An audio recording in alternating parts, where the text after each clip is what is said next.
Even more. Morning.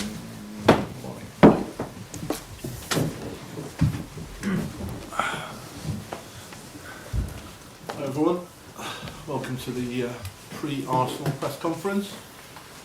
Usual script, and we'll kick off with the open section of the press conference, and then we'll move on to our embargoed section, which as usual will be a temporary embargo for tonight. So Vinny, do you want to kick off? Sure. Obvious question to start with as well. Did you watch? Did you ever ask not the obvious question? Is the question. It's just part of the job, isn't it? People generally know what we're going to come at you with. Yeah, good.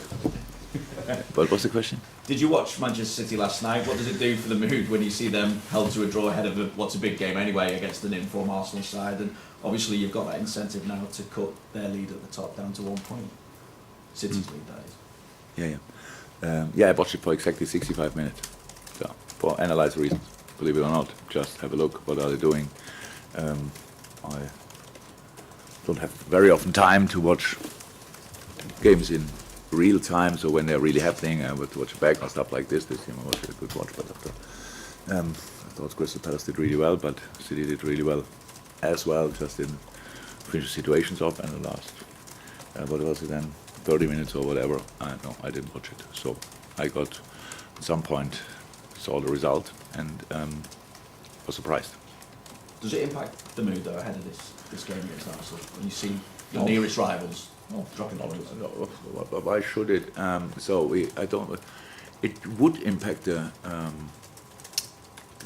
mood if we would be in our mind in this competition with City and think, okay, now we have them here and have them there or stuff like this. But in fact, we play Arsenal, and maybe are still 4 points behind, and I don't know how you can count points away at Arsenal just now already and think, it's only 1 point. So I think it's maybe easy for you, but it's 4 points, and we have to play this game, and that's what I'm concerned about. But as you all know, if we want to reach something in this Premier League, and you are not top of the table, you need to win all your games, and sometimes you need the other teams to drop points. I'm not sure that was now already necessary or not. We will see. But it all depends on our results still. And that's why we think about them and not the others. What's the latest then on Mo Salah's injury, and will he be fit to be part of things tomorrow? Looks like Mo is a tough cookie, and he was only a little bit capsular, so we were quite happy and lucky with it, and was swollen, painful. Yesterday a little bit less swollen, less painful. Now I got a message only before the press conference that Mo is ready to train, and we will see how that looks.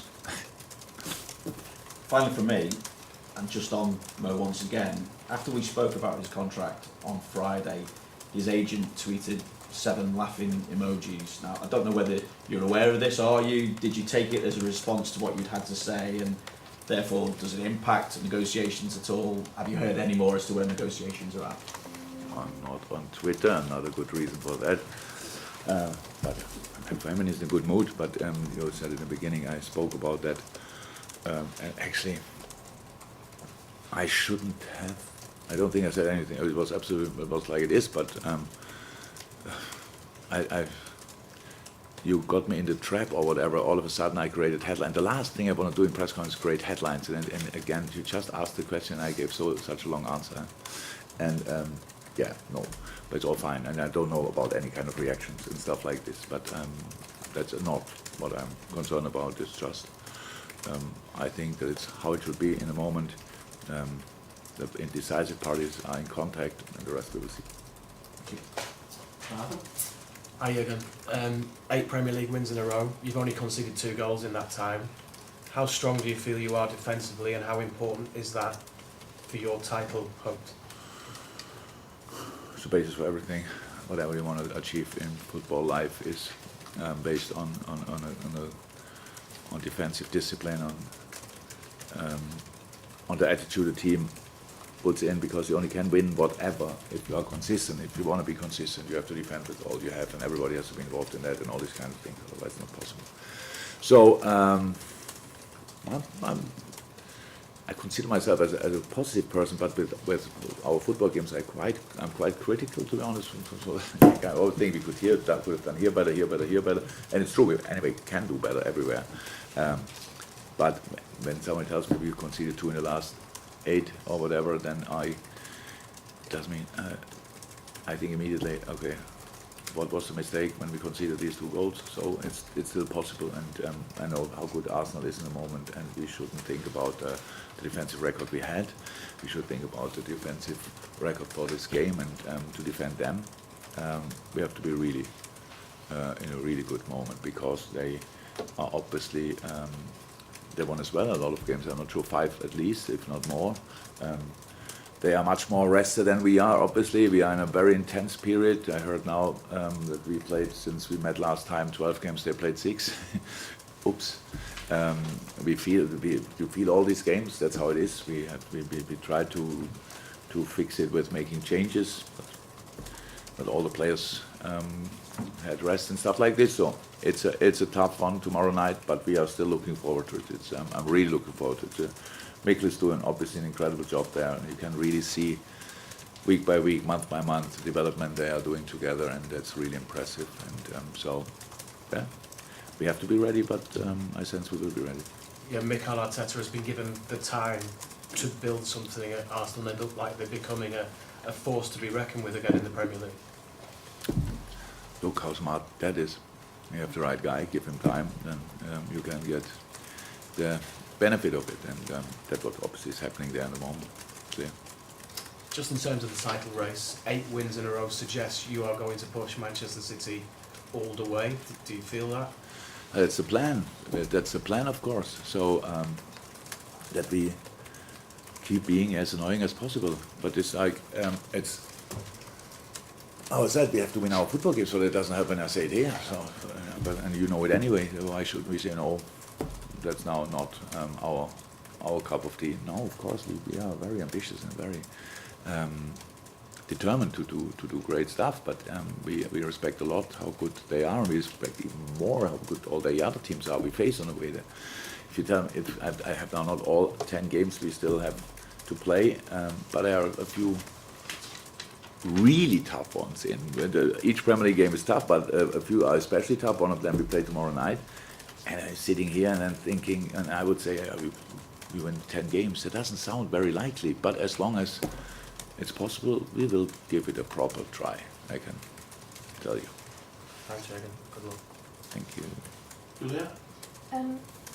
Jürgen, you spoke last week about fighting for everything that you had, and at the start of the season, after winning the Premier League title, you said you don't defend the title, you're going to attack it from the start. Do you thrive then at this stage? How much do you thrive on this stage of the season when there's still so many things in front of you that you can have an opportunity to win? If you go through the last few years, you will see that there's never looked really differently, to be honest. There was a couple, I'm not sure how many years in my whole career where like we had not to go with all we have until last match day because something was there to grab. Was it to stay in the league, or was it a spot in the Europa League, or was it a spot in the Champions League, or was it becoming champion, or whatever? It's always like it's always the same, and that's what I said. If you build the whole season basis until a specific moment, and then the decisions will be made, and if you are close enough, you are involved in that decision making, and that's where we are. So we have reached the quarterfinal in 2 competitions, and the Premier League obviously not in the worst possible spot. So, but how we said, we create a basis, and now we have to be ready for a long finish with 10 games or 19, I don't know. But it's a finish, and we will give it a try, whatever happens. I was just wondering, because physically it's intense, but mentally how intense is it as well? Or does Very. adrenaline just take you through? Yeah, that helps massively. And yes, it is. It is intense. So it's like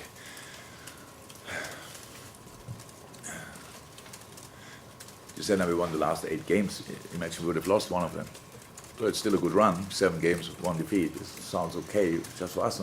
It's like, oh God. Because you only be, yeah, that's right. And to bring yourself and or ourselves always in this mindset. For me, it's actually not a problem because I can delete the physical part. I'm not physically involved really. apart from start football once a week, and that's the.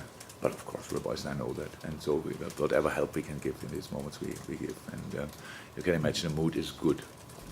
It's not like crazy good, so it's just concentrated, focused, and good. But it's what we can. So when we speak, we won again last week 2-0, and I know it's not about flying all the time, but after the game when I speak in the dressing room, stuff like this, and then they are critical, and you see in the face of what is he talking about? So like, what can we do more than winning and stuff like this? But it's about staying on track. It's about trying to improve in the best moment, even the best moment when you have that result-wise. How can we make sure?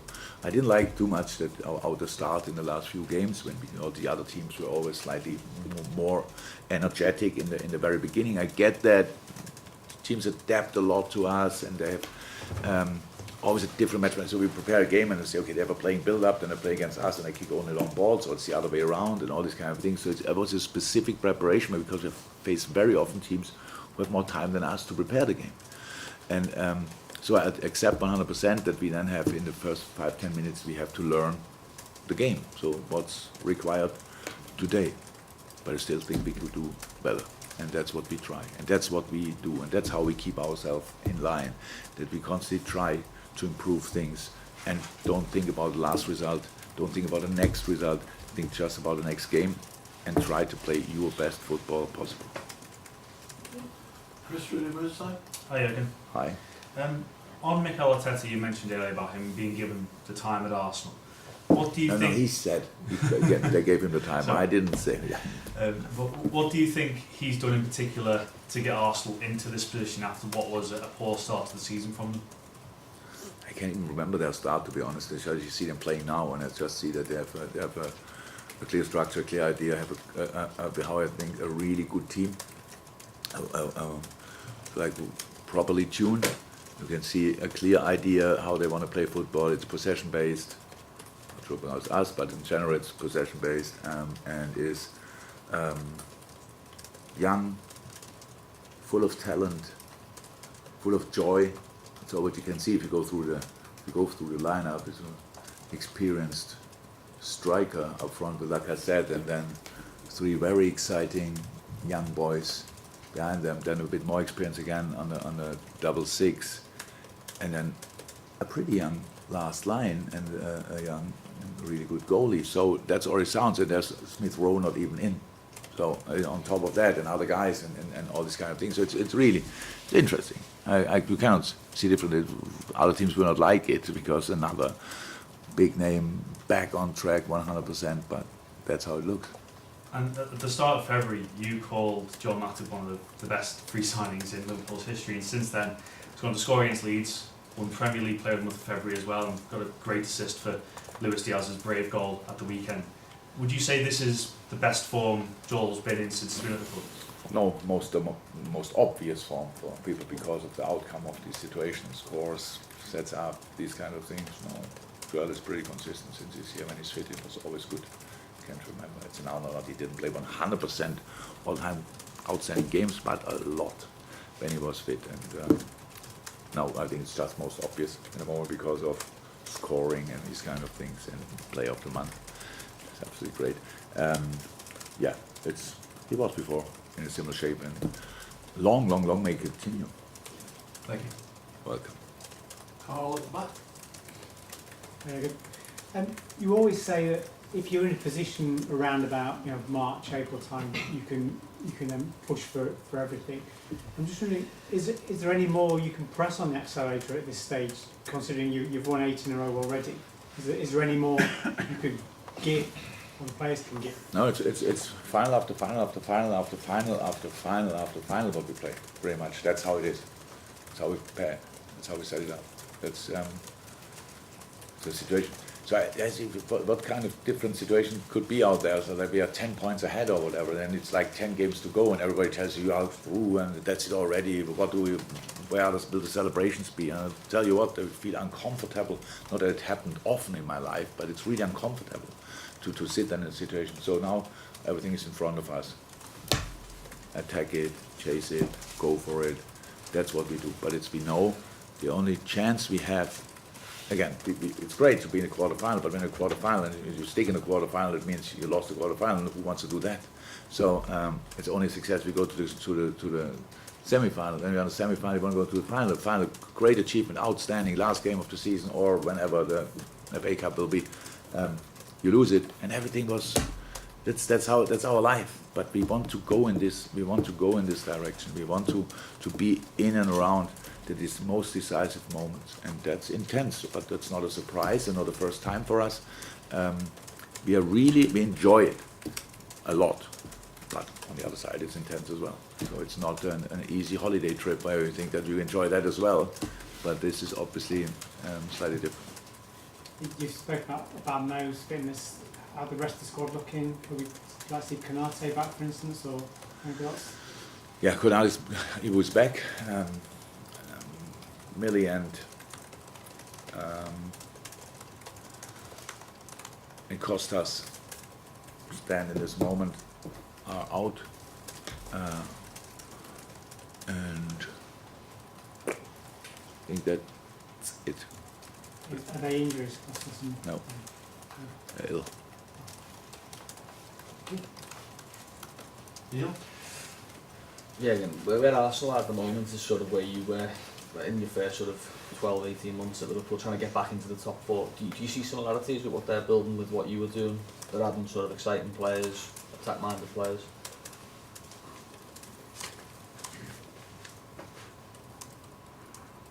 I don't know if they would like it if I say yes, there are similarities, to be honest. Yeah, you can say it like this. It's a massive club, and obviously qualification for international football in the last 3 years was not exactly like they wanted it. And if they would make the Champions League this year, but this year I think that would feel as good as it felt for us when we did it the first time. Yeah. How's that? It's a step in the right direction. Obviously, it's a really exciting team, and yeah, it's good. I think as Arsenal fans, since I'm in England, it was not always like easy to enjoy. But at the moment, I'm pretty sure they're all in a good mood, and that's how football should be. That your supporters are positive about the things you are doing. And I'm pretty sure that's exactly how it is at Arsenal. Any more for the open section? All done?